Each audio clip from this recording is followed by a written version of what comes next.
అడిగిన క్వశ్చన్స్ కి answer neat గా డిసిప్లైన్ గా ఈసారి వచ్చినప్పుడు మీరు ఊహించిన గిఫ్ట్ ఇస్తాను బహుమతులు. జీజస్ ఎవరో తెలుసు బాయ్స్ లో వాళ్ళు వేస్ట్ అనుకుంటా. గాయత్రి ఎవరో తెలుసు జీజస్ వ్యవస్థ ఇక్కడికి రావాలి బాస్ కదా.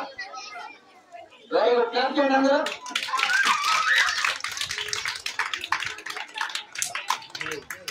ఏం దొరుకుతారు? ఏ క్లాస్ లో?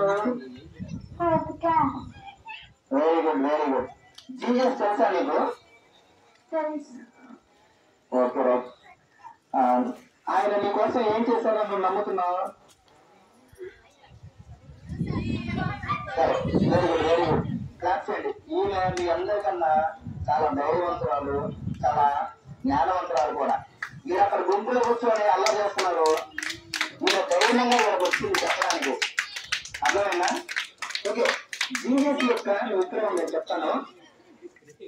జీజస్ మీ అందరికీ తెలుసు, మీరు ఆరాధిస్తారు, ప్రార్థిస్తారు. కానీ నాకు తెలుసు అనడానికి చేయడానికి భయపడ్డారు. ఇక్కడికి వచ్చి ఆయన గురించి చెప్పడానికి కూడా మీరు భయపడ్డారు. అది ఉండకూడదు. అలాగే ముందున్న శిష్యులు కూడా ఉన్నట్టయితే మనకి ఈరోజు సువార్త పరిచయం అయ్యేది కాదు. అసలు జీజస్ గురించి ప్రపంచం మొత్తానికి తెలుసు, మనకే కాదు. ఒక జీజస్ ని ఆరాధించే వారికి మాత్రమే కాదు, హైందవులకి, ముస్లింస్ కి, నాస్తికులకి, మనకన్నా మన పితరులు ముత్తాతలు చనిపోయిన వాళ్ళకు కూడా జీజస్ తెలుసు, మన తర్వాత పుట్టబోయే వాళ్ళకు కూడా జీజస్ తెలుసు. Praise lord, praise lord. అంటే మనకన్నా ఎనక పుట్టి చనిపోయిన వాళ్ళకి జీజస్ తెలుసు, మనకి తెలుసు, మన తర్వాత పుట్టబోయే వాళ్ళకు కూడా జీజస్ తెలుసు. ఎందుకు ఒక మనిషి ఎందుకు అంత పవర్ఫుల్ అయ్యాడు, ఎందుకు ఆయన మనం ఎంత స్మరిస్తున్నామంటే ఆయన యొక్క జీవితంలో 2 ప్రిన్సిపల్స్ ఉన్నాయి. ఎన్నున్నాయి? 2 ప్రిన్సిపల్స్ ఉన్నాయి. 2 సూత్రాలు ఆయన అనువాదించాడు. జీసస్ ఫిలాసఫీ ఏంటంటే ప్రేమించడం, ప్రేమించడం.